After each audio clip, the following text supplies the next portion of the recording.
I think those things are basically running on the fumes of previous people's accomplishments, and there will at some point come the time where something else will supplant it.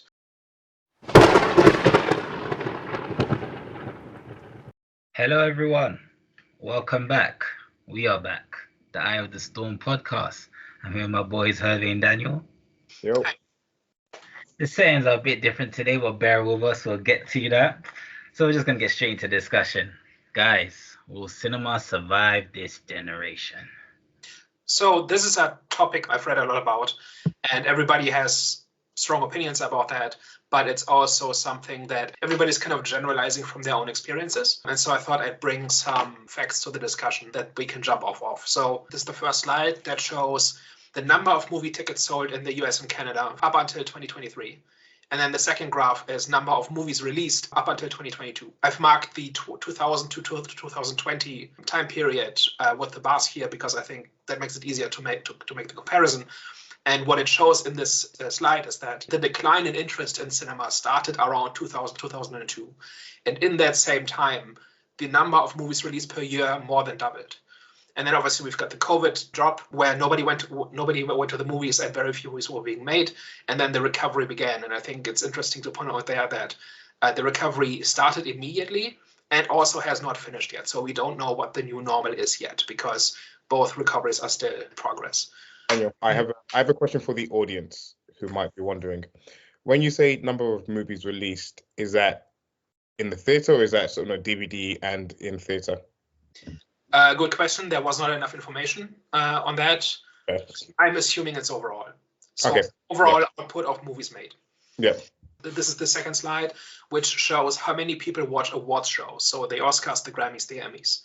And starting around 2000, a drop begins as well, and it goes down by more than half as well, something like 60%, something like that, in the same time. So all of these put together kind of paint a picture of more movies are being made, fewer people show up to see them, and interest in Hollywood or the Hollywood scene or establishment kind of begins to drop off in that same point. Now, I've marked the time period from 2000 to 2020 in all of these three charts because I want to point out three things. One of them is this is not the fault of streaming because streaming starts somewhere in the early to mid 2010s, depending on how you count. So at that point, that trend was well over a decade in progress already. It's also not Gen Z's fault because in 2000, the oldest members of Gen Z were 3 years old. So it's not like the youngest generation is rejecting movies because they were 3 years old when the decline started. That's basically the two main things I wanted to point out here because those are kind of the two big scapegoats basically that people tend to bring up, which would say, well, Gen Z is always on their phone, then they're never interested. Well, this decline started before they were old enough to be a factor. And also streaming didn't kill movies because the decline started long before streaming was a thing. And then I've got the last slide here, which breaks down favorite entertainment by age group. So each of those bars is essentially one generation. So Gen Z, Millennial, Gen X, and Boomers. And there are some very strong trends here. So younger generations heavily favor social media and video games. Older generations heavily favor TV shows and watching movies. Music, I think, is steady because I think the difference between Gen Z and Boomers is podcasts. Like if you look at popularity of podcasts, it's about that amount. And then you've got things like cable news and watching sports that are more popular with older generations. So I think all of these things kind of put together is that around 25 years ago, people stopped being as interested in movies, while at the same time, vastly more movies were being made. And also the generation that came of age since this started doesn't really care very much about movies and TV shows and cares more about other forms of entertainment like social media and video games. So movies are competing with more, but also this is not just kids these days, right? This started a long time ago. So that's basically some pretty strong trends that I found that I thought were interesting because it kind of goes against some of the bigger narratives out there. So I was curious what you guys thought about it. I think that's interesting. I think it's like a good observation as well to know that, because whenever you think about the question, will cinema survive this generation? A lot of the time you associate that question with, well, not even associate, you'd think the reason why that question is being brought up is because of streaming. So, you know what I'm saying? You think, okay, the main competition, the reason why cinema could die is because of streaming. But in actuality, it's not that. It's just that we're distracted by many things, and obviously with the improvements of technology. So as you just brought up, you got social media, you got gaming, etc., so on. So it's kind of like, it's, if cinema was to ever die, which I don't believe it will, then we'll just know that it's other factors rather than streaming itself. Is the fact that you just showed the charts, there's other factors which are affecting that. So I do find that point interesting, because I was one of those people that used to think, okay, if cinema dies, then it's all down because of streaming, but not obviously realizing that, okay, there's more other stuff, there's more other factors to affecting cinema. I think there's many reasons, and like I think you've highlighted a lot of things that contribute to it. Things like having a lot of different forms of entertainment, which means people's attention are kind of a little bit more diverted and a little more widespread across multiple different things. One thing I would I do want to bring up is a kind of like change in pop culture, I would say, or in terms of like more so in terms of like who kind of like the big stars are. And this is not saying this is the death of cinema, but this is kind of like a continuous trend which you're kind of seeing, and you're starting to see who kind of like the young people value and look up to. Because back in the day you had like big movie stars, you had like your Harrison Ford, you had your Tom Cruises and things like that. These were like mega movie stars. They would kind of go anywhere and whatever like that, and you still kind of have somewhat people like that. But I feel like the younger generation or the newer generation that's coming out, and this is kind of more explaining of recent times, but I feel like there's been a turn in terms of like, I'm trying to find the best way to say it, but essentially I don't feel like that kind of like movie star worship is as big as it was back in the days. I feel like we're kind of starting to slowly move away from that. Even when you like look at things like someone like a Kim Kardashian, for example, she isn't famous for anything specific about her talent or anything like that, but she's just a popular figure amongst across the world or whatever. Who also became famous something like 20 years ago. Yeah, and that's not a recent case. Yeah, and again, that's not a recent case. And you kind of find that there's this conversation as to like who the big box office draws are of this generation. There's a conversation of like, who can you put in your movie that's guaranteed to bring to fill the seats in the movie theaters. And I mean, thinking about it, how many do we really have that we can say, we can hang our hat on this particular person? Because as you've seen, you've got actors that are part of like big franchises that do extremely well, but then they step away from it. Someone like maybe like a Robert Downey Jr. that was like massive in the MCU, but then anything that he's acted in hasn't done as well. Even though he was Mr. MCU, he was one of the most popular faces of the MCU. But he stepped away, and his movies wasn't doing great. And the last big hit he was in was Oppenheimer, and Oppenheimer was a monster of a movie. And that's not because people wanted to go see Robert Downey Jr. That was because people just wanted to go and see Oppenheimer, essentially.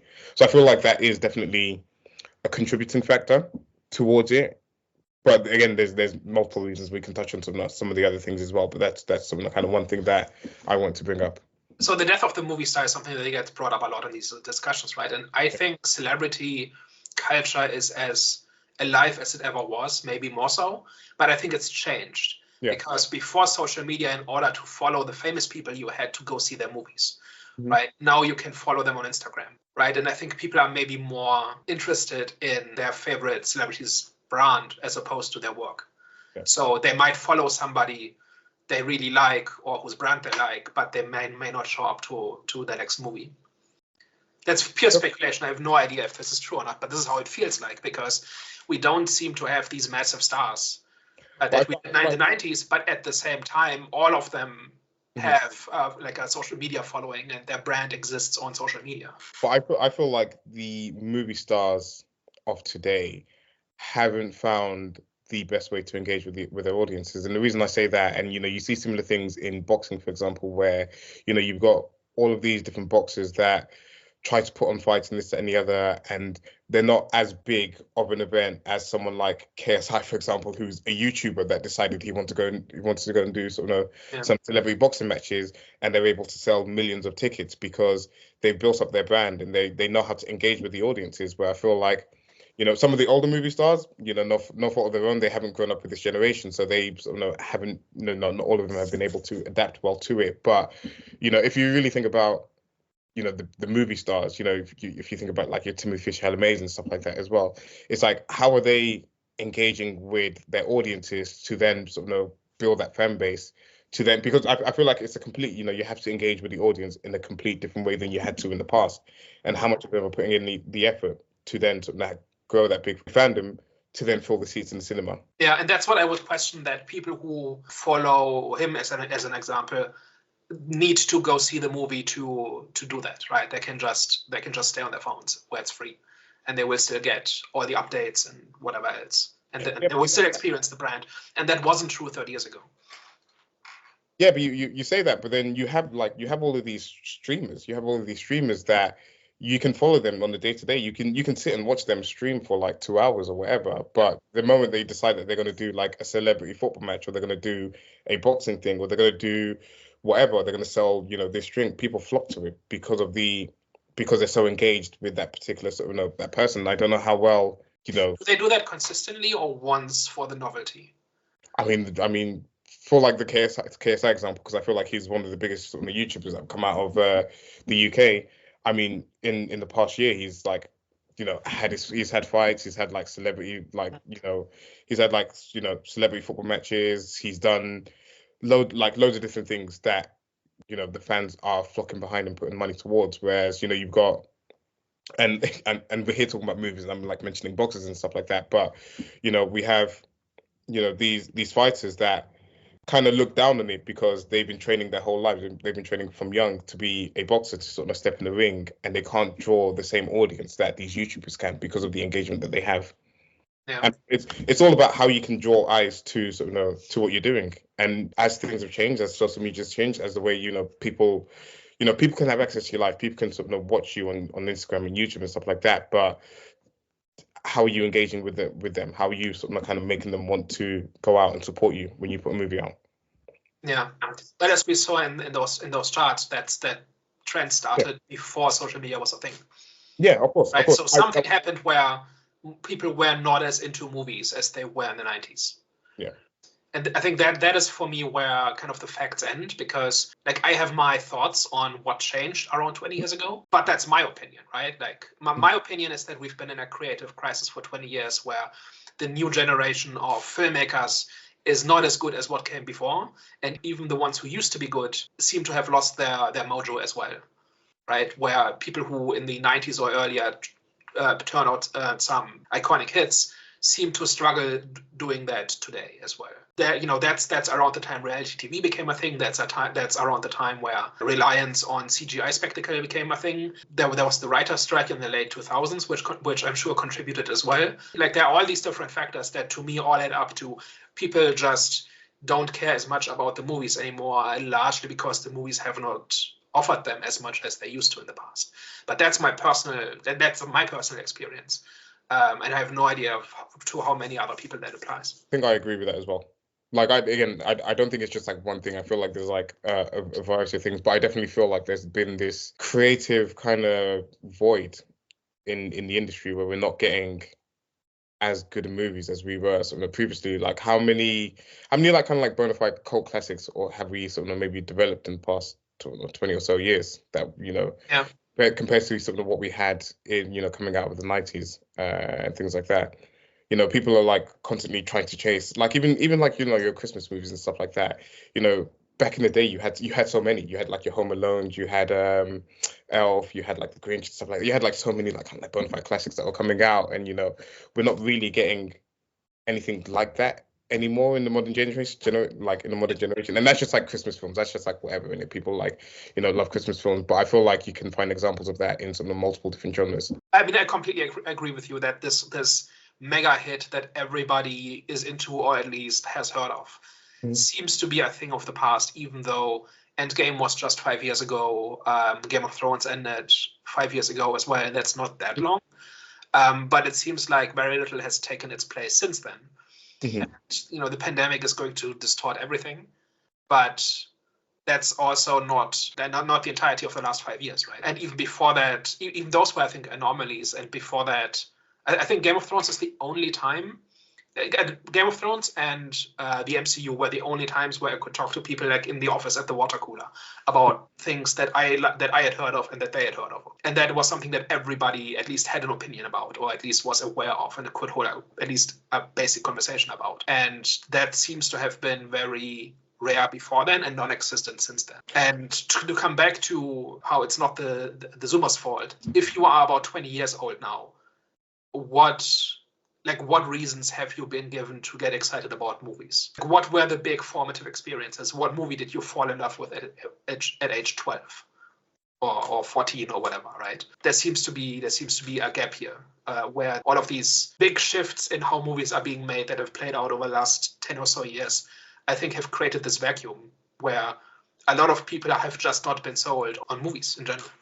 How much of it is also kind of down to things like marketing as well, in terms of like how movies are marketed? Because if you think about like some of the big movies that we've had in the past, however long, some of the things that like really stand out in pop culture, you got your things like Avengers, but that kind of carried itself, it built itself up from some of the early movies to whatever. But even like Avatar, for example, that was like the first like 3D movie, and obviously that was like a big. It was more than 20 years ago.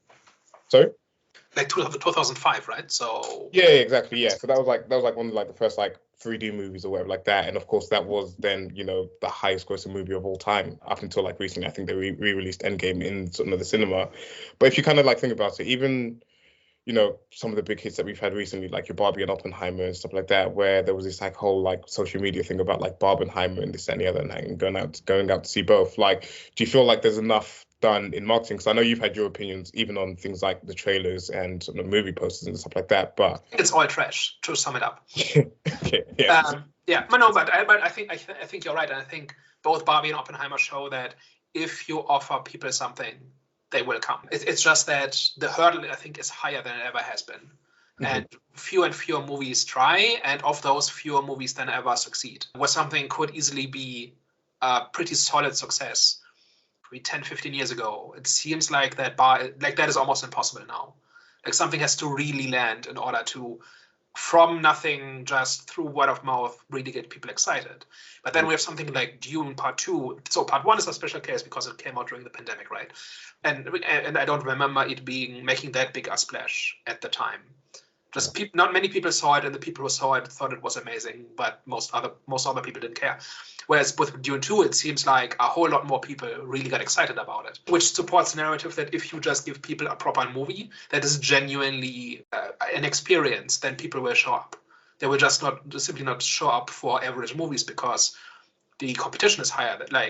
Almost all of my media consumption is free, right? YouTube is free, podcasts are free, streaming is free, stuff like Twitch and that sort of thing. And streaming movies and TV shows is cheap, like on a per hour basis.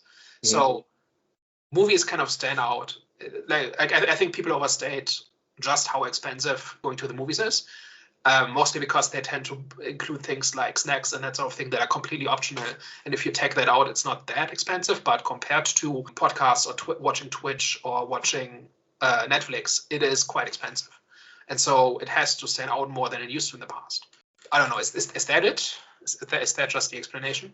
Wait. So what are you two saying? Are you saying that cinema will survive or it won't survive? Because I do understand the points that you guys have made.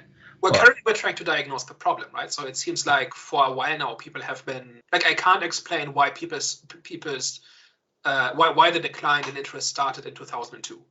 I'm not sure what happened then, because that's pre-streaming, that's pre-Gen Z, that's pre-really the internet. Like in 2002, like social media was nothing, and internet use was still more or less fringe. I mean, I was on the internet in 2002, but I knew many people who weren't. And it seems like that has really become mainstream in like 2006 to 8, something like that. So the decline began before all of the usual suspects.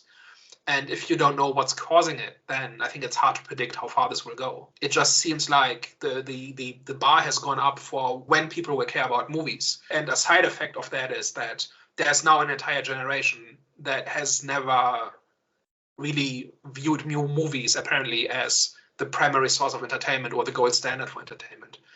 Which I don't think they have to, or anybody has to. I think movies have to earn our interest and our money through their own merits. But I think at some point there's a critical mass here where there's no recovery anymore, because an entire generation has come of age not having been given a reason to care all that much about movies. I understand, but I don't. Just to kind of like go back to the question, I actually do think I do believe cinema will survive this generation, and I don't think there'll be a time where cinema ever dies. And the reason why I say that is because of the reflection of box office sales. Of course, like it's not at a decline, but of course, like I think you mentioned this, Daniel, before, it's steady. So it's like, you know, it's not decreasing, it's not increasing, it's just pretty much steady. And I do think that, you know, yeah, it's a reflection of the box office sales. Like obviously you got the big blockbuster films which do really good, and then obviously you've got some films like the hidden gem films would end up doing really good too. Like obviously if you got Megan, for example. So I understand like with the points that you guys have made. There has been, you know, before like technology started improving, there has been like, you know, a less of an interest for cinema, but I don't think it will ever die down.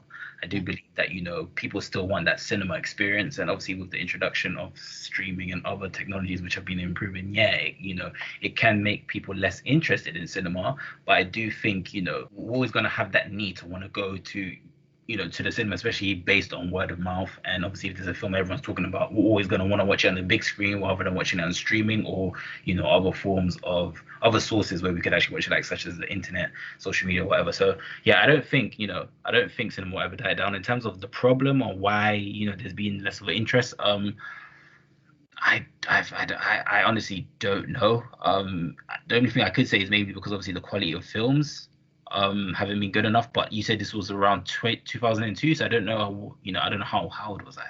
I was young, so I don't know what, you know, the quality of films was like back in the day. But this actually goes to a question. Do you guys think, obviously, creatives had more control back in the day in comparison to now, which is why there's kind of like a decline in quality when it comes to movies? I think that is a problem with the big media companies, so Disney, Apple, and Netflix as well. I think they all try to make movies like a tech company, and they don't seem to understand that creative industries work differently than software engineering, for instance. I think those things are basically running on the fumes of previous people's accomplishments, and there will at some point come the time where something else will supplant it, and then maybe those things will be acquired by those companies, and then that will be the new soulless conveyor belt thing, and replace Star Wars, for instance, or whatever. Maybe that's what's going to happen. I don't know. But the thing is that trend also didn't start in 2002. I think that started somewhere in the early to mid 2010s. I think that is happening, but it's not. It doesn't explain this pattern. One thing that also doesn't explain it is generally the streaming wars, which are generally cited as one of the things that's killing movies. And I think there's something to that, especially the phenomenon that as fewer and fewer movies are viable in the cinema, you basically have a place for small movies which go to streaming and large movies which go to cinema. And there's a whole bunch in the middle that used to be viable but no longer are. And that, I think, is in fact shaping how movies are made and what movies are made. And every once in a while somebody tries and some percentage of those succeed. But broadly, I think people have not yet adapted to it. But I'm looking at like the impact of streaming slightly more optimistically than most people, which is that I think that's a major technological shift that's still playing out. And eventually all of these things will rebalance, where what people are paid to make a movie or be in a movie versus what people are paying for movies and that sort of thing, that will all balance out, and the numbers will be different than what they were before. But when the dust has settled, movies will be viable again. It's just so far nobody has really figured out where the balance for that is, because the movie industry seems to always take about a decade to adjust to technological shifts. And we're starting to see it, I think, where just today Disney announced that they would start licensing out some of their stuff to other, you know, TV stations and other streaming services and so on. So they're basically moving away from trying to develop their streaming service at all costs. But also we are seeing smaller streaming services being consolidated or shut down, and the winners of the streaming wars are starting to emerge. And it's basically the way I see it: Disney Plus, Amazon Prime, and Netflix, and then smaller things like Shudder. And it seems like that's what it was always going to be about: about somewhere around 3 big players, and then maybe a couple of more niche ones, and then everybody else sells content to them. And that is pretty much exactly what has happened. And more people seem to have figured out how to make money selling their movies to the big streaming giants, and not having to go through theatrical, or not relying on it as much, but also not incurring all the costs needed to run your own streaming service. And it seems like that shakeup is in the process of kind of fading out, and the dust is settling. And I think within a few years, I think stuff like compensation and funding and how much a Netflix subscription should cost to make the thing viable and sustainable, I think will be figured out. And then we will settle on a new normal. So I don't think that is killing movies in general. It's just a big disruption that takes a decade to play out. I think like streaming actually proved that cinema is that, like, going to the movie theaters is still king. Because like anytime that I watch any breakdowns of sort of how things are performing or whatever, especially like on streaming services, sort of anytime that I've seen it is that a movie that's had a theatrical run first and then goes to sort of the streaming services always outperforms everything that goes direct to streaming. And I don't know whether there's just this like prestige attached to a movie that was in cinema. So you've probably heard of that movie somewhere along the line. You know, the movie was in cinema, it's been marketed, you maybe heard of it, probably didn't get an opportunity to go and see it, but then it's on the streaming services, so then you're more inclined to give that movie a go, as opposed to just a random movie that you come across on the streaming services that you probably haven't heard of. There's also the flip side of that, is which you would just wait for it to be on streaming. And that window is very short now. Like, it used to be, so apparently I'm crazy because I always treated streaming like TV, basically, which is, that's what I watch when I just want something to watch. And for anything special, I go to the cinemas, right? Or wait if I want to watch something specific. But apparently, that's the rare exception. Apparently, everybody's been kind of content with just watching whatever is on streaming and not really caring about one particular movie. All right, guys. Well, I'm going to ask one more time before I ask for your last thoughts. Do you think cinema will survive this generation? I think it will. I think it probably has to accept that it will maybe have a little bit less of a market share in terms of sort of where people go to for the entertainment.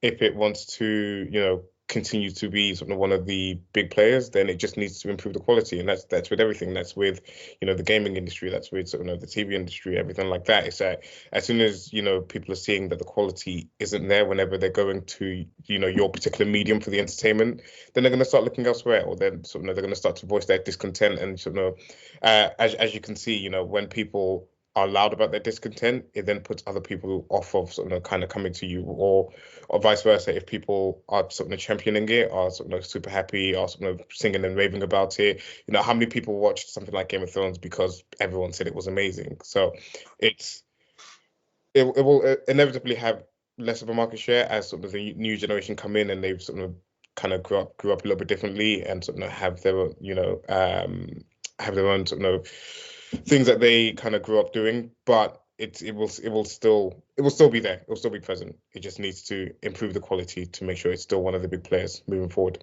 I think movies have adapted to every technological change in the past 100 years. Whenever a new technology came out, there was the fear that it would kill movies or kill the cinema or whatever. And both of them are still around. I do think that there is a general disenchantment with movies and movie making, and I think there comes a point at which it reaches critical mass, and it's hard to get people back. If the idea that movies are not good entertainment is too deeply ingrained, I think that person is just not reachable anymore. And at some point, if there are too many people who think like that, or have been given reason to think like that, then I think there can be real damage to movies in general. And I think that is a real danger. Well, me personally, I don't think cinema will die down. Like I said, box office sales don't reflect that. And also, you know what I'm saying, animation movies always do well when it comes. Well, most of the times they do well. So I think obviously you got kids watching that, and then they're gonna grow up. Obviously, once they're watching that, they're obviously gonna grow up in the cinemas. So once they grow up in cinemas, I think which they're gonna grow up with once they grow older, and like they're gonna kind of just keep that, you know, culture going within themselves. So, you know, so the whole cinema culture. So yeah, I don't think it'll die down. I think deep down we all have cinema in us, you know, some cinema in us. But yeah. Hi guys, thank you for tuning into today's discussion. We hope you enjoy. Let us know down in the comment section below if you think cinema will survive this generation. Hervé? Yeah.